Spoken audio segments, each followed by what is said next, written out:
আসসালামু আলাইকুম।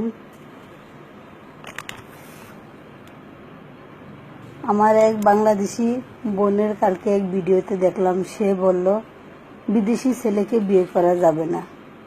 কেন বোন, বিদেশি ছেলেকে বিয়ে করা যাবে না? এই প্রশ্ন আমার মনে।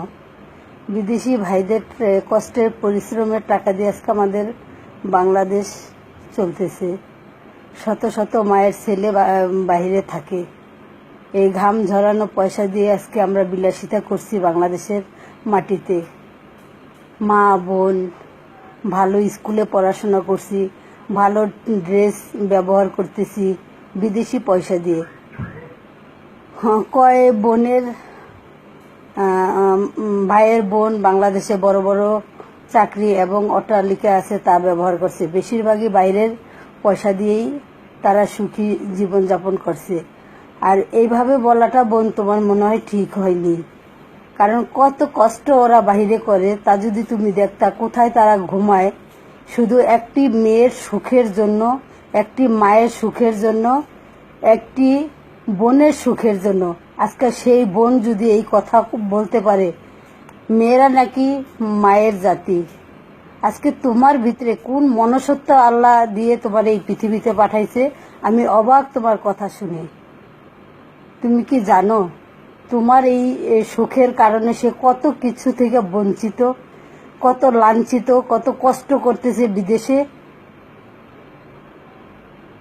তোমার একটু সুখের কারণে সে দেশ থেকে দূরে, মা থেকে দূরে, সমাজ থেকে দূরে, ভাই বোন থেকে দূরে, নিজের ঐতিহ্য থেকে দূরে, নিজের সংস্কৃতি থেকে দূরে সব কিছু কুরবানি দিছে শুধু এক মা, এক বোন, এক স্ত্রীর জন্য।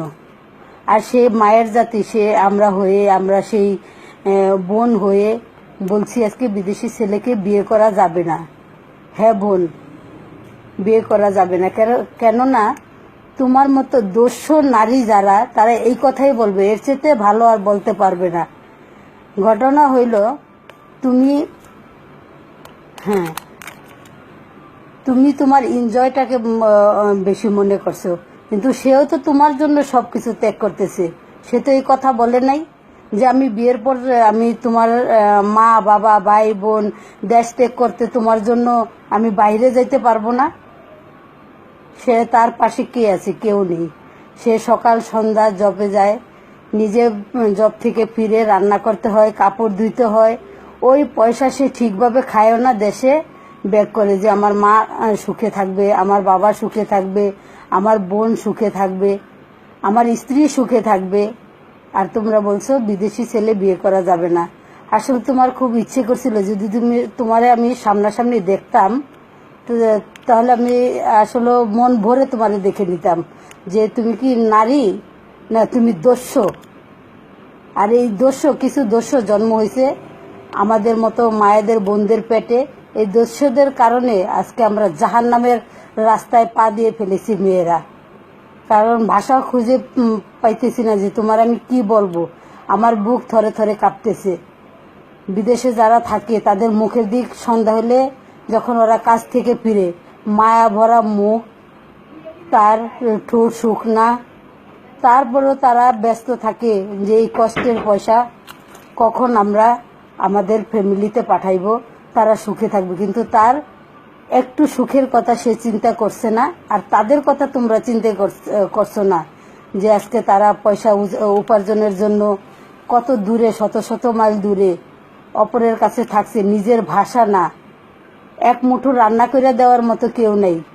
তো ওই ছেলেরা যদি শুনে যে আমাদের দেশের বাঙালি নারীরা বিদেশি ছেলেকে বিয়ে করতে চায় না, বাহ, কোথায় তারা থাকবে, কোথায় তারা আছেন? আসলে তোমার বলার কি ভাষাই খুঁজে পাইতেছি না। আমি কি তোমার ভালোভাবেই বলবো, না আমার মনের কষ্টে তোমার কি ভাষায় আমি বলবো যে আমরা নারীরা যে এত উশৃঙ্খল, বিশেষ করে নারীরা না, বাংলাদেশের নারীরা এরকম হয়ে গেছে। এটা আমার কাছে ভাবতে অবাক লাগতেছে যে দেশের বাহিরের পয়সা ছাড়া আমাদের দেশ অচল। আমাদের বাংলাদেশি ভাই যারা বাইরে আছেন তাদেরকে আমার শত কোটি সালামও আমার জন্য কম হয়ে যায়। তাদের যে উপার্জন, তাদের যে ত্যাগ স্বীকার, এটা যে কি বলা উচিত, কিভাবে ধন্যবাদ তাদেরকে দেওয়া উচিত। গোটা বাংলাদেশের নারী সমাজ থেকেও আমরা এই ছেলেদের ঋণ শোধ করার মতো না। তাদের যে ঘাম ঝরা পয়সা দিয়ে আজকে আমরা শপিংয়ে যাচ্ছি, আমরা ভালো গয়না পরছি, ভালো শাড়ি পরছি, ভালো খাচ্ছি, কিন্তু ওই বেচারায় কোথায় আছে, কেমন আছে? আর বিয়ের পর যখন আমরা স্বামীকে বিদায় দিই, ভালো দামি মোবাইল ইউজ করতেছি বিদেশি পয়সা দিয়ে, ভালো 3 পিস ব্যবহার করতেছি, ভালো গয়না। আরও ভাবিরে বলতেছি, ভাবি তোমার গয়নার চেয়ে আমার গয়নার ওজনটা অনেক বেশি, যেন আমার জামাই বাহিরে থাকে, ওখান থেকে ডলার পাঠাইলে আমি সেই ডলারে শপিং করি, কেনাকাটা করি।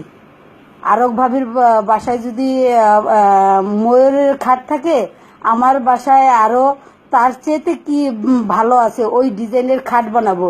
আমার স্বামী সিঙ্গাপুরে থাকে, আমার স্বামী আমেরিকাতে থাকে, আমার স্বামী লন্ডনে থাকে। টাকা ইউজ করার সময় খুবই বড় বড় কথা বের হয়। ভালো ভালো রেস্টুরেন্টে যায়, বন্ধুদের সাথে চটায় আড্ডা মাইরা খাওয়া যায়, তারপরে নিজের ইচ্ছা মতো ঘোরা যায়। কিন্তু বিদেশি ছেলে বিয়ে করতে তোমাদের কষ্ট লাগে। তোর যদি একটি ভাই থাকতো, এখন আমার বেদবি মাফ করবেন, ইচ্ছে হইতেছে যে ওরে যে কিভাবে বলি, ও কি আসলে তাকে অনুভব করা যায় যে একটা সামাজিক ঘরের মেয়ে। সে সামাজিক ঘরের মেয়ে হইলে আর সে এডুকেটেড হইলে কখনো পারতো না সে এই কথাটি বলার জন্য, যে আমি না হয় বড় লোকের ঘরের সন্তান, বা আমি না হয় পতিতা থেকে পয়সা রুজি করি, কিন্তু এই গরিব ভাইয়ের বা এই বিদেশি ভাইয়ের পয়সা দিয়েই কিন্তু আজকে আমাদের দেশ চলতেছে, আমরা ভালো লেখাপড়া করতেছি। এই দূরদেশে সে একা একা থাকে, কি করছে, কিভাবে তার দিন যেতেছে। মাঝে মাঝে কিছু ভাইয়েরা আমার বিদেশ থেকে ভিডিও পাঠান যে দেখো, মাস শেষ গেলে বলো যে আমার যে টাকা দিছে এই টাকা দিয়ে আমার সংসার চলে না, দেখো আমরা কোথায় ঘুমাই, কোথায় খাই, কি পইরা থাকি আমরা। তারপরও আমাদের দেশের বাঙালি মেয়েদের মন গলে না, তাদের টাকায় হয় না। তাদের অভাব যখন দরজায় আইসা দাঁড়ায়, ভালোবাসা জানলা দিয়া পালায়। তোর এই বিলাসিতা যে স্বামী না দিতে পারবো, তোর মতো মহিলারে আমার মনে হয় তুই 1 সেকেন্ড ওই স্বামীর ভাত খাবি না। আর ভালো নারী স্বামীর সাথে সে কষ্ট করে দিন পর এক বেলা খাবে, স্বামী দূরদেশে থাকলেও সে সেটা মাইনে নিব যে আমার জন্যই আমার স্বামী কষ্ট করতেছে দূরে। বেয়াদব মেয়ে, কুলঙ্গার বলা হয় তোগো মতো মেয়েদের কারণে আমাদের নারীদের যারাও আমরা আছি তাদেরও ইজ্জত তোরা সব শেষ করে দিছ। এই মুহূর্তে লজ্জায় আসলে ভিডিওতে আসতে চাই নাই, কিন্তু তোরে দেখার খুব ইচ্ছা। তুই আমার ভিডিওটি সুন্দর করে দেখে নিস বোন। তোর এই কথাটা তুই মাপছে নিস যে প্রবাসী ভাইদের কাছ থেকে তাদের যে আকুতি মিনতির যে কষ্টের কামাই আমাদের দেশে যায়, তাদেরকে শতবার সালাম করা উচিত। তোদের বিয়ের জন্যই, তোদের সুখে রাখার জন্যই তো তারা বিদেশ যায় নাকি? তার এক পেট ভাত তো বাংলাদেশে রিক্সা চালাইলেও সে জোগাড় করতে পারে, তোর মতো দস্যুর কারণেই তার যাইতে হয়। বেদব মেয়ে। আসলে কখনো আমি লাইফে আসিনি, আমি কি বলবো আমি বুঝতে পারতেছি না। আমার কষ্টে বাই সরি, যারা তোমরা বিদেশে আছো, আল্লাহ তোমাদের মঙ্গল কামনা করুক। তোমরা সদাই এরকম পরিশ্রম করতে পারো। তোমরা এই কষ্ট করে পয়সা দেশে দিতেছ। আমাদের গরিব দেশ, আমাদের বাইরে থাকতে হয়। আমাদের দেশের এমন অ্যাবিলিটি নাই এক ঢাকা শহর ছাড়া যে আমরা নিজের দেশে নিজেরাই থাকতে পারবো। আমাদের বাইরের দেশে যাইতে হয়। বাইরের ইনকাম ছাড়া আমাদের এই গরিব দেশের লোক আমরা চলতে পারি না। হ্যাঁ, আসলে ভাই গুছিয়ে বলতে পারতেছি না, ভুল হইলে ক্ষমা দৃষ্টিতে দেখবেন আপনারা।